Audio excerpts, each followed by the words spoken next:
بسم اللہ الرحمن الرحیم۔ شروع اللہ کے نام سے جو بڑا مہربان نہایت رحم والا ہے۔ طاسین، یہ قرآن اور کتاب روشن کی آیتیں ہیں، مومنوں کے لیے ہدایت اور بشارت ہے، وہ جو نماز پڑھتے اور زکوٰۃ دیتے اور آخرت کا یقین رکھتے ہیں۔ جو لوگ آخرت پر ایمان نہیں رکھتے، ہم نے ان کے اعمال ان کے لیے آراستہ کر دیے ہیں تو وہ سرگرداں ہو رہے ہیں۔ یہی لوگ ہیں جن کے لیے بڑا عذاب ہے اور وہ آخرت میں بھی بہت نقصان اٹھانے والے ہیں۔ اور تم کو قرآن خدائے حکیم و علیم کی طرف سے عطا کیا جاتا ہے۔ جب موسیٰ نے اپنے گھر والوں سے کہا کہ میں نے آگ دیکھی ہے، میں وہاں سے رستے کا پتہ لاتا ہوں یا سلگتا ہوا انگارہ تمہارے پاس لاتا ہوں تاکہ تم تاپو۔ جب موسیٰ اس کے پاس آئے تو ندا آئی کہ وہ جو آگ میں تجلی دکھاتا ہے بابرکت ہے، اور وہ جو آگ کے ارد گرد ہے، اور خدا جو تمام عالم کا پروردگار ہے پاک ہے۔ اے موسیٰ، میں ہی خدائے غالب و دانا ہوں، اور اپنی لاٹھی ڈال دو۔ جب اسے دیکھا تو اس طرح ہل رہی تھی گویا سانپ ہے، تو پیٹھ پھیر کر بھاگے اور پیچھے مڑ کر نہ دیکھا۔ حکم ہوا کہ موسیٰ ڈرو مت، ہمارے پاس پیغمبر ڈرا نہیں کرتے۔ ہاں، جس نے ظلم کیا پھر برائی کے بعد اسے نیکی سے بدل دیا تو میں بخشنے والا مہربان ہوں۔ اور اپنا ہاتھ اپنے گریبان میں ڈالو، بے عیب سفید نکلے گا، ان 2 معجزوں کے ساتھ جو 9 معجزوں میں داخل ہیں۔ فرعون اور اس کی قوم کے پاس جاؤ کہ وہ بد کردار لوگ ہیں۔ جب ان کے پاس ہماری روشن نشانیاں پہنچیں، کہنے لگے یہ صریح جادو ہے، اور بے انصافی اور غرور سے ان سے انکار کیا، لیکن ان کے دل ان کو مان چکے تھے۔ سو دیکھ لو کہ فساد کرنے والوں کا انجام کیسا ہوا۔ اور ہم نے داؤد اور سلیمان کو علم بخشا، اور انہوں نے کہا کہ خدا کا شکر ہے جس نے ہمیں اپنے بہت سے مومن بندوں پر فضیلت دی۔ اور سلیمان داؤد کے قائم مقام ہوئے اور کہنے لگے کہ لوگوں، ہمیں خدا کی طرف سے جانوروں کی بولی سکھائی گئی ہے اور ہر چیز عنایت فرمائی گئی ہے، بے شک یہ اس کا صریح فضل ہے۔ اور سلیمان کے لیے جنوں اور انسانوں اور پرندوں کے لشکر جمع کیے گئے اور وہ قسم وار کیے گئے تھے، یہاں تک کہ جب چونٹیوں کے میدان میں پہنچے تو ایک چونٹی نے کہا کہ چونٹیوں اپنے اپنے بلوں میں داخل ہو جاؤ، ایسا نہ ہو کہ سلیمان اور اس کے لشکر تم کو کچل ڈالیں اور ان کو خبر بھی نہ ہو۔ تو وہ اس کی بات سے ہنس پڑے اور کہنے لگے کہ اے پروردگار، مجھے توفیق عنایت کر کہ جو احسان تو نے مجھ پر اور میرے ماں باپ پر کیے ہیں ان کا شکر کروں، اور ایسے نیک کام کروں کہ تو ان سے خوش ہو جائے، اور مجھے اپنی رحمت سے اپنے نیک بندوں میں داخل فرما۔ اور جب انہوں نے جانوروں کا جائزہ لیا تو کہنے لگے کیا سبب ہے کہ ہدہد نظر نہیں آتا؟ کیا کہیں غائب ہو گیا ہے؟ میں اسے سخت سزا دوں گا یا ذبح کر ڈالوں گا، یا میرے سامنے اپنی بے قصوری کی دلیل صریح پیش کرے۔ ابھی تھوڑی ہی دیر ہوئی تھی کہ ہدہد موجود ہوا اور کہنے لگا کہ مجھے ایک ایسی چیز معلوم ہوئی ہے جس کی آپ کو خبر نہیں، اور میں آپ کے پاس شہر سبا سے ایک یقینی خبر لے کر آیا ہوں۔ میں نے ایک عورت دیکھی کہ ان لوگوں پر بادشاہت کرتی ہے اور ہر چیز اسے میسر ہے، اور اس کا ایک بڑا تخت ہے۔ میں نے دیکھا کہ وہ اور اس کی قوم خدا کو چھوڑ کر آفتاب کو سجدہ کرتے ہیں، اور شیطان نے ان کے اعمال انہیں آراستہ کر دکھائے ہیں اور ان کو رستے سے روک رکھا ہے، پس وہ رستے پر نہیں آتے اور نہیں سمجھتے کہ خدا کو جو آسمانوں اور زمین میں چھپی چیزوں کو ظاہر کر دیتا اور تمہارے پوشیدہ اور ظاہر اعمال کو جانتا ہے، کیوں سجدہ نہ کریں؟ خدا کے سوا کوئی عبادت کے لائق نہیں، وہی عرش عظیم کا مالک ہے۔ سلیمان نے کہا اچھا، ہم دیکھیں گے تو نے سچ کہا ہے یا تو جھوٹا ہے۔ یہ میرا خط لے جا اور اسے ان کی طرف ڈال دے، پھر ان کے پاس سے پھر آ اور دیکھ کہ وہ کیا جواب دیتے ہیں۔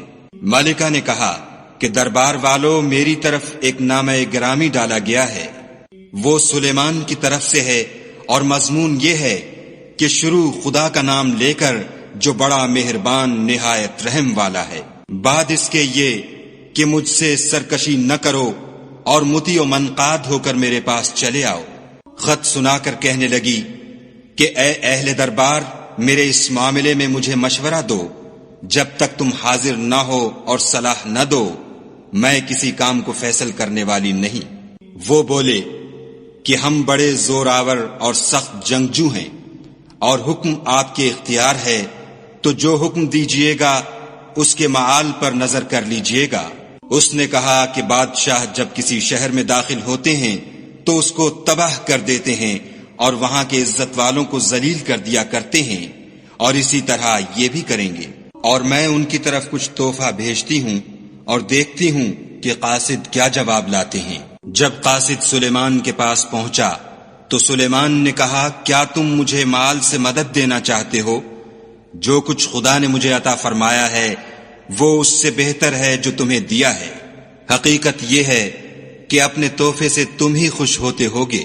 ان کے پاس واپس جاؤ، ہم ان پر ایسے لشکر لے کر حملہ کریں گے جن کے مقابلے کی ان میں طاقت نہ ہوگی، اور ان کو وہاں سے بے عزت کر کے نکال دیں گے اور وہ ذلیل ہوں گے۔ سلیمان نے کہا کہ اے دربار والو، کوئی تم میں ایسا ہے کہ قبل اس کے کہ وہ لوگ فرما بردار ہو کر ہمارے پاس آئیں، ملکہ کا تخت میرے پاس لے آئے؟ جنات میں سے ایک قوی ہیکل جن نے کہا کہ قبل اس کے کہ آپ اپنی جگہ سے اٹھیں میں اس کو آپ کے پاس لا حاضر کرتا ہوں، اور مجھے اس پر قدرت بھی حاصل ہے اور امانت دار بھی ہوں۔ ایک شخص جس کو کتاب الہی کا علم تھا کہنے لگا کہ میں آپ کی آنکھ کے جھپکنے سے پہلے اسے آپ کے پاس حاضر کیے دیتا ہوں۔ جب سلیمان نے تخت کو اپنے پاس رکھا ہوا دیکھا تو کہا کہ یہ میرے پروردگار کا فضل ہے تاکہ مجھے آزمائے کہ میں شکر کرتا ہوں یا کفران نعمت کرتا ہوں، اور جو شکر کرتا ہے تو اپنے ہی فائدے کے لیے شکر کرتا ہے، اور جو ناشکری کرتا ہے تو میرا پروردگار بے پرواہ اور کرم کرنے والا ہے۔ سلیمان نے کہا کہ مالکہ کے امتحان عقل کے لیے اس کے تخت کی صورت بدل دو، دیکھیں کہ وہ سوجھ بوجھ رکھتی ہے یا ان لوگوں میں سے ہے جو سوجھ نہیں رکھتے۔ جب وہ آ پہنچی تو پوچھا گیا کہ کیا آپ کا تخت بھی اسی طرح کا ہے؟ اس نے کہا کہ یہ تو گویا ہو بہو وہی ہے، اور ہم کو اس سے پہلے ہی سلیمان کی عظمت و شان کا علم ہو گیا تھا، اور ہم فرما بردار ہیں۔ اور وہ جو خدا کے سوا اور کی پرستش کرتی تھی، سلیمان نے اس کو اس سے منع کیا، اس سے پہلے تو وہ کافروں میں سے تھی۔ پھر اس سے کہا گیا کہ محل میں چلیے۔ جب اس نے اس کے فرش کو دیکھا تو اسے پانی کا حوض سمجھا اور کپڑا اٹھا کر اپنی پنڈلیاں کھول دیں۔ سلیمان نے کہا یہ ایسا محل ہے جس کے نیچے بھی شیشے جڑے ہوئے ہیں۔ وہ بول اٹھی کہ پروردگار، میں اپنے آپ پر ظلم کرتی رہی تھی، اور اب میں سلیمان کے ہاتھ پر خدائے رب العالمین پر ایمان لاتی ہوں۔ اور ہم نے سمود کی طرف ان کے بھائی صالح کو بھیجا کہ خدا کی عبادت کرو، تو وہ دو فریق ہو کر آپس میں جھگڑنے لگے۔ صالح نے کہا کہ اے قوم، تم بھلائی سے پہلے برائی کے لیے کیوں جلدی کرتے ہو، اور خدا سے بخشش کیوں نہیں مانگتے تاکہ تم پر رحم کیا جائے؟ وہ کہنے لگے کہ تم اور تمہارے ساتھی ہمارے لیے شگون بد ہیں۔ صالح نے کہا کہ تمہاری بدشگونی خدا کی طرف سے ہے، بلکہ تم ایسے لوگ ہو جن کی آزمائش کی جاتی ہے۔ اور شہر میں 9 شخص تھے جو ملک میں فساد کیا کرتے تھے اور اصلاح سے کام نہیں لیتے تھے۔ کہنے لگے کہ خدا کی قسم کھاؤ کہ ہم رات کو اس پر اور اس کے گھر والوں پر شبخون ماریں گے، پھر اس کے وارثوں سے کہہ دیں گے کہ ہم تو اس کے گھر والوں کے موقع ہلاکت پر گئے ہی نہیں، اور ہم سچ کہتے ہیں۔ اور وہ ایک چال چلے اور ہم بھی ایک چال چلے، اور ان کو کچھ خبر نہ ہوئی۔ تو دیکھ لو کہ ان کی چال کا انجام کیسا ہوا۔ ہم نے ان کو اور ان کی قوم سب کو ہلاک کر ڈالا۔ اب یہ ان کے گھر ان کے ظلم کے سبب خالی پڑے ہیں۔ جو لوگ دانش رکھتے ہیں ان کے لیے اس میں نشانی ہے، اور جو لوگ ایمان لائے اور ڈرتے تھے ان کو ہم نے نجات دی۔ اور لوط کو یاد کرو جب انہوں نے اپنی قوم سے کہا کہ تم بے حیائی کے کام کیوں کرتے ہو، اور تم دیکھتے ہو کیا تم عورتوں کو چھوڑ کر لذت حاصل کرنے کے لیے مردوں کی طرف مائل ہوتے ہو؟ حقیقت یہ ہے کہ تم احمق لوگ ہو۔ تو ان کی قوم کے لوگ بولے تو یہ بولے، اور اس کے سوا ان کا کچھ جواب نہ تھا کہ لوط کے گھر والوں کو اپنے شہر سے نکال دو، یہ لوگ پاک بننا چاہتے ہیں۔ تو ہم نے ان کو اور ان کے گھر والوں کو نجات دی، مگر ان کی بیوی کہ اس کی نسبت ہم نے مقرر کر رکھا تھا کہ وہ پیچھے رہنے والوں میں ہوگی۔ اور ہم نے ان پر مہ برسایا، سو جو مہ ان لوگوں پر برسا جن کو متنبع کر دیا گیا تھا برا تھا۔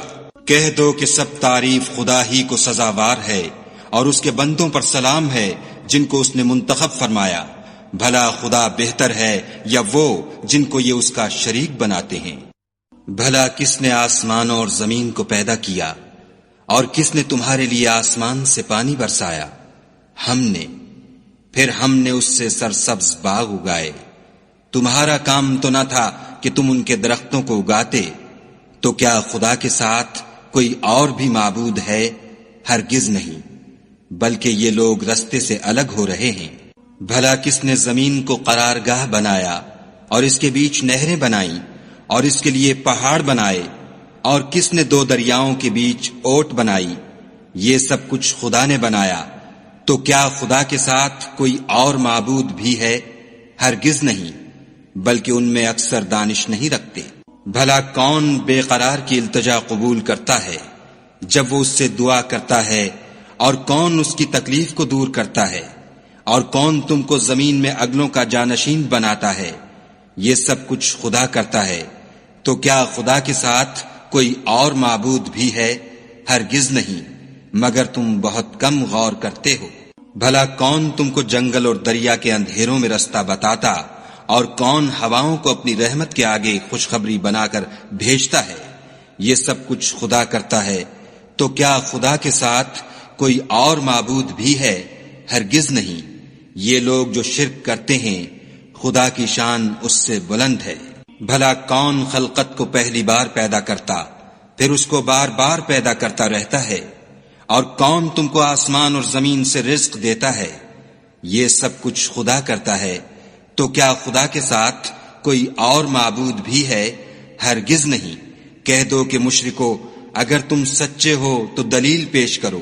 کہہ دو کہ جو لوگ آسمانوں اور زمین میں ہیں خدا کے سوا غیب کی باتیں نہیں جانتے، اور نہ یہ جانتے ہیں کہ کب زندہ کر کے اٹھائے جائیں گے، بلکہ آخرت کے بارے میں ان کا علم منتہی ہو چکا ہے، بلکہ وہ اس سے شک میں ہیں، بلکہ اس سے اندھے ہو رہے ہیں.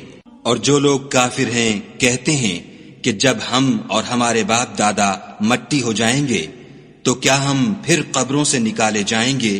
یہ وعدہ ہم سے اور ہمارے باپ دادا سے پہلے سے ہوتا چلا آیا ہے. کہاں کا اٹھنا اور کیسی قیامت، یہ تو صرف پہلے لوگوں کی کہانیاں ہیں. کہہ دو کہ ملک میں چلو پھرو، پھر دیکھو کہ گناہ گاروں کا انجام کیا ہوا، اور ان کے حال پر غم نہ کرنا، اور نہ ان چالوں سے جو یہ کر رہے ہیں تنگ دل ہونا. اور کہتے ہیں کہ اگر تم سچے ہو تو یہ وعدہ کب پورا ہوگا؟ کہہ دو کہ جس عذاب کے لیے تم جلدی کر رہے ہو شاید اس میں سے کچھ تمہارے نزدیک آ پہنچا ہو، اور تمہارا پروردگار تو لوگوں پر فضل کرنے والا ہے، لیکن ان میں سے اکثر شکر نہیں کرتے. اور جو باتیں ان کے سینوں میں پوشیدہ ہوتی ہیں اور جو کام وہ ظاہر کرتے ہیں تمہارا پروردگار ان سب کو جانتا ہے. اور آسمانوں اور زمین میں کوئی پوشیدہ چیز نہیں ہے مگر وہ کتاب روشن میں لکھی ہوئی ہے. بے شک یہ قرآن بنی اسرائیل کے سامنے اکثر باتیں جن میں وہ اختلاف کرتے ہیں بیان کر دیتا ہے، اور بے شک یہ مومنوں کے لیے ہدایت اور رحمت ہے. تمہارا پروردگار قیامت کے روز ان میں اپنے حکم سے فیصلہ کر دے گا، اور وہ غالب اور علم والا ہے. تو خدا پر بھروسہ رکھو، تم تو حق صریح پر ہو. کچھ شک نہیں کہ تم مردوں کو بات نہیں سنا سکتے، اور نہ بہروں کو جبکہ وہ پیٹھ پھیر کر پھر جائیں آواز سنا سکتے ہو، اور نہ اندھوں کو گمراہی سے نکال کر رستہ دکھا سکتے ہو. تم تو انہی کو سنا سکتے ہو جو ہماری آیتوں پر ایمان لاتے ہیں اور وہ فرما بردار ہو جاتے ہیں. اور جب ان کے بارے میں عذاب کا وعدہ پورا ہوگا تو ہم ان کے لیے زمین میں سے ایک جانور نکالیں گے جو ان سے بیان کر دے گا، اس لیے کہ لوگ ہماری آیتوں پر ایمان نہیں لاتے تھے. اور جس روز ہم ہر امت میں سے اس گروہ کو جمع کریں گے جو ہماری آیتوں کی تکذیب کرتے تھے تو ان کی جماعت بندی کی جائے گی، یہاں تک کہ جب سب آ جائیں گے تو خدا فرمائے گا کہ کیا تم نے میری آیتوں کو جھٹلا دیا تھا اور تم نے اپنے علم سے ان پر احاطہ تو کیا ہی نہ تھا؟